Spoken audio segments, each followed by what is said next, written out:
Fala pessoal de Engenharia e Arquitetura, esse é mais um vídeo do canal do professor David Moraes e na aula de hoje nós vamos dar um passo muito importante na disciplina de resistência dos materiais.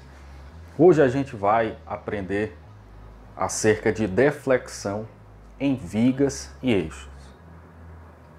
E para que vocês tenham uma noção da dimensão desse assunto, através desse conhecimento que a gente vai poder determinar, calcular colunas, vai poder determinar flecha de vigas. É um assunto de extrema importância na formação do engenheiro civil também, do engenheiro mecânico, enfim, daqueles que se dedicam à engenharia estrutural. Antes da gente estudar propriamente dita esse conhecimento, é importante a gente relembrar um pouco do que a gente já tem estudado na disciplina de resistência dos materiais. Lá ainda em estática a gente viu que a gente pode atribuir a um carregamento a 4 tipos de esforços internos: esforços de torção, esforços de carga axial, força normal, momento fletor e esforço cortante. A gente viu que nós temos pelo menos 4 tipos de esforços internos. Ao longo da disciplina de resistência dos materiais, a gente pôde associar a cada um desses esforços internos uma tensão. A força normal, a gente associou uma tensão normal que é igual à força axial dividido pela área. A torção, a gente associou uma tensão cisalhante que é igual ao torque vezes o raio dividido pelo momento polar de inércia. Ao momento fletor, a gente associou uma tensão normal, que é igual ao momento fletor vezes a distância em relação à linha neutra, dividido pelo momento de inércia. E, finalmente, ao esforço cortante, a gente associou uma tensão cisalhante, que é igual ao esforço cortante vezes o momento estático, dividido pelo momento de inércia, vezes a espessura da seção transversal em que se quer calcular essa tensão.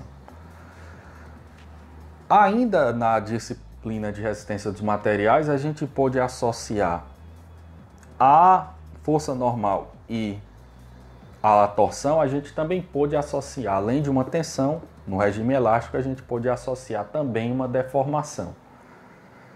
No caso da força normal, a deformação é igual força normal vezes o comprimento dividido pelo módulo de elasticidade vezes a área. E no caso da torção, aqui a gente tem uma deformação linear, aqui a gente tem uma deformação angular, que é igual ao torque vezes o comprimento dividido pelo momento polar de inércia vezes o módulo de elasticidade transversal. Ora, se a cada esforço interno a gente associou uma tensão, então é de se esperar que, se foi possível associar uma deformação à força normal e à torção, então ao torque, então é possível, é intuitivo que haja também deformação associada ao esforço cortante e ao momento fletor. E de fato existe, e é isso que a gente vai estudar a partir de agora. Porém, perceba que quando a gente fez diagrama de força normal e diagrama de torque, a gente viu que normalmente esses diagramas são constantes.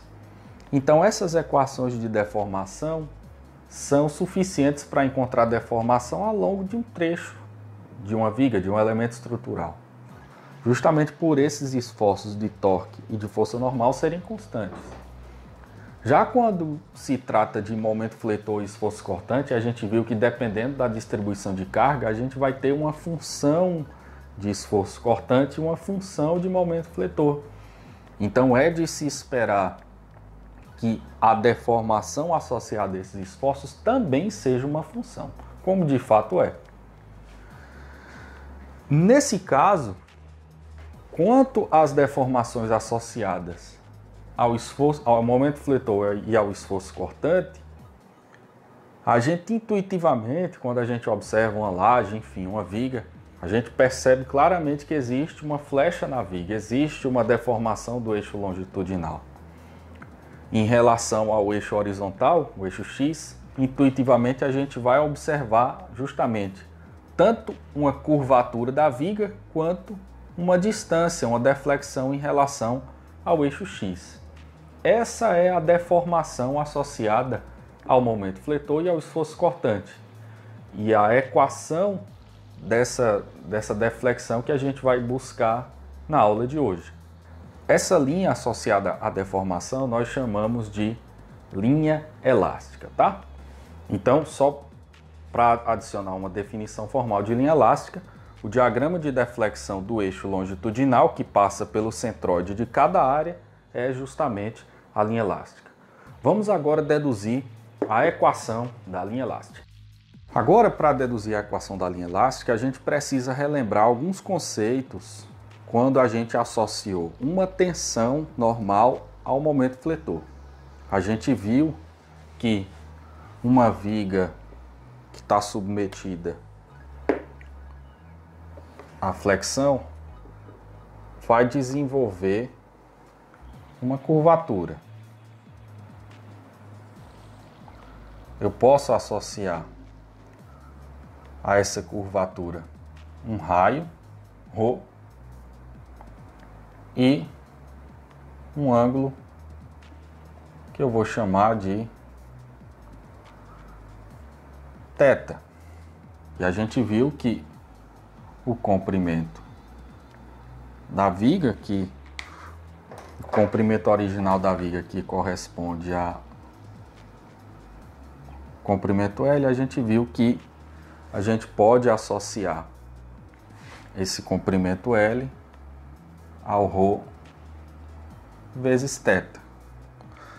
Para ângulos muito pequenos, a gente pode inclusive dizer, já que esse L linearmente ele corresponde a um dx, a gente pode inclusive dizer que o pequeno comprimento dx vai ser igual ao raio da curvatura vezes um pequeno ângulo dθ.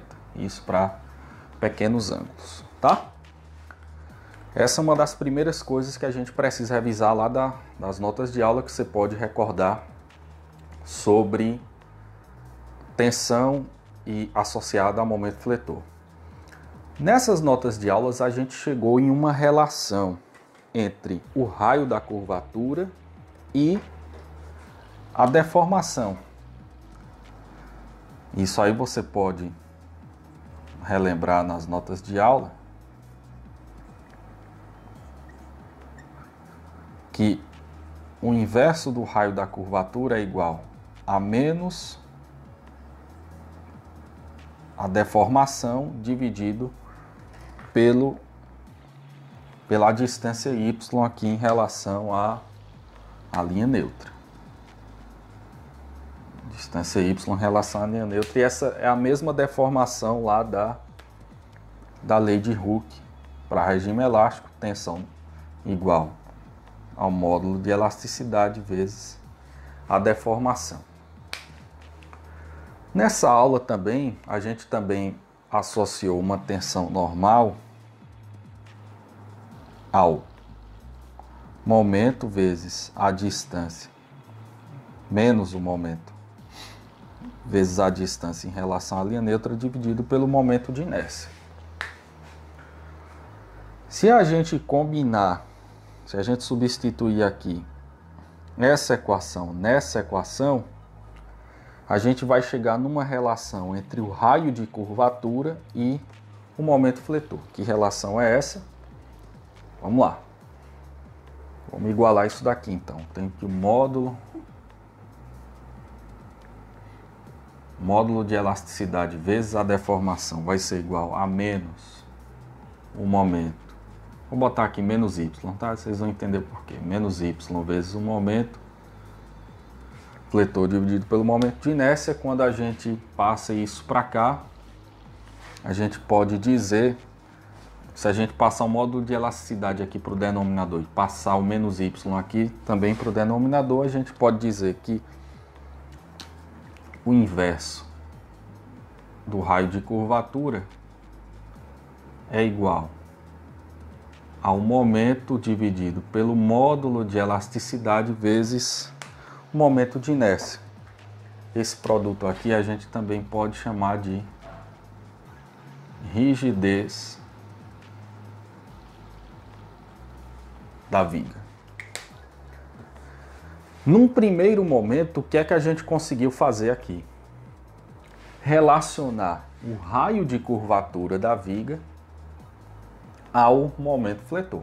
Já foi um primeiro passo. A gente já consegue dizer então que um momento fletor e as condições de rigidez da viga estão associadas ao raio de curvatura, a como essa viga vai se curvar. O próximo passo agora é encontrar uma relação entre o raio de curvatura e a equação que a gente quer descobrir da linha elástica. Associar o raio de curvatura a justamente essa distância que corre, essas distâncias que a linha elástica faz com o eixo horizontal, com o eixo X. Esse é o próximo passo dessa dedução. No próximo passo dessa dedução, a gente modela a linha elástica a partir da seguinte maneira. Perceba que se eu tenho uma curvatura na linha elástica, a cada curva a gente pode associar uma inclinação θ. E a cada ponto onde eu determinei a inclinação, eu vou ter uma distância em relação ao eixo X horizontal da viga. Então considere esse modelo em que a gente tem o eixo horizontal da viga e a linha elástica. Nesse ponto em que a linha elástica está a uma distância que eu vou chamar aqui de V1, é um V um pouquinho diferente, a linha elástica está a uma inclinação θ0. Então eu posso dizer que a tangente de θ0 vai ser igual ao cateto oposto, ou seja, essa deflexão V1 dividido pelo comprimento dx. Para ângulos muito pequenos, como a gente sabe, a gente pode fazer uma aproximação e dizer que o próprio θ0 vai ser igual a deflexão V1 sobre dx. Da mesma maneira, se a gente quiser encontrar agora uma deflexão V2, que está a mais uma distância dx, a gente vai ter que essa deflexão V2 vai ser igual a deflexão V1 mais um elemento de deflexão aqui, dV.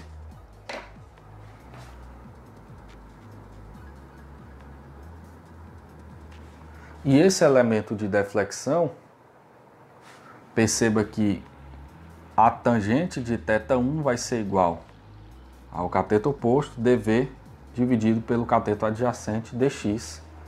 E é assim que a gente encontra esse acréscimo aqui na deflexão.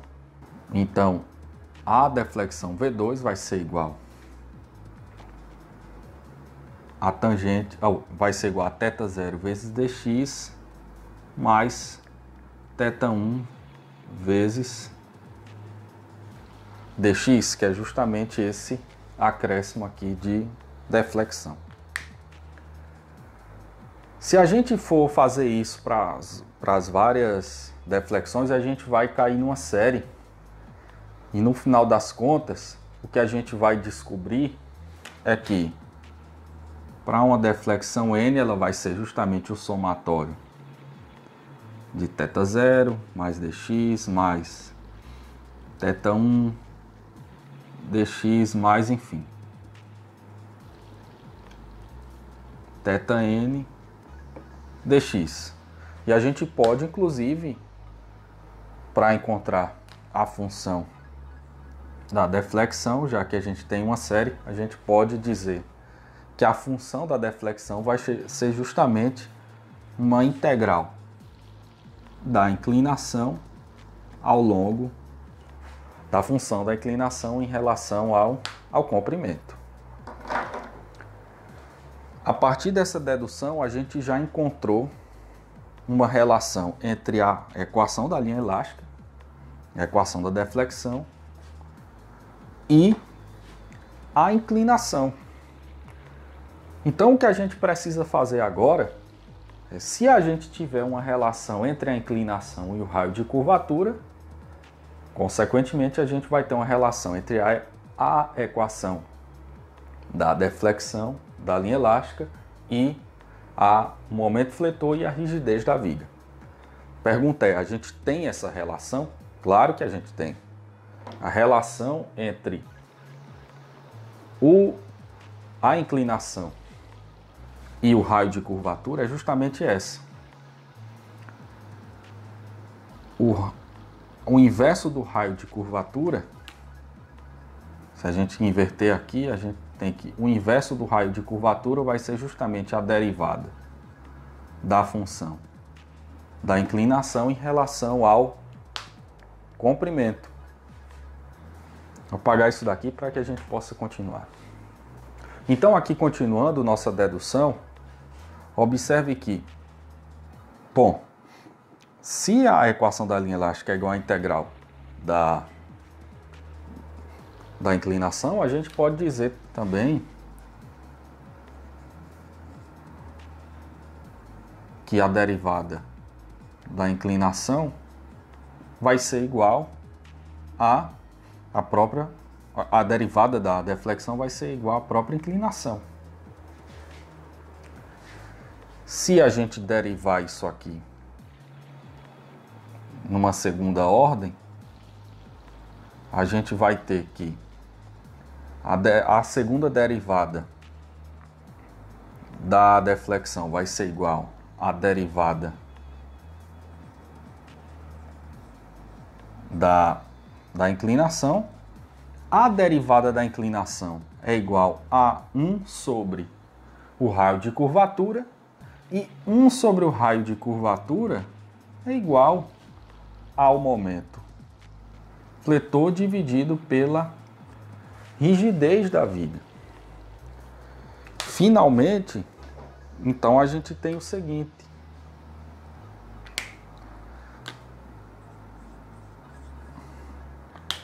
que a segunda derivada da deflexão é igual ao momento fletor dividido pela rigidez da viga. Uma outra maneira de escrever essa equação, como a derivada do momento fletor é o esforço cortante, a derivada do esforço cortante é igual ao carregamento, então duas equações oriundas dessa relação é que a terceira derivada da função, terceira derivada, tá?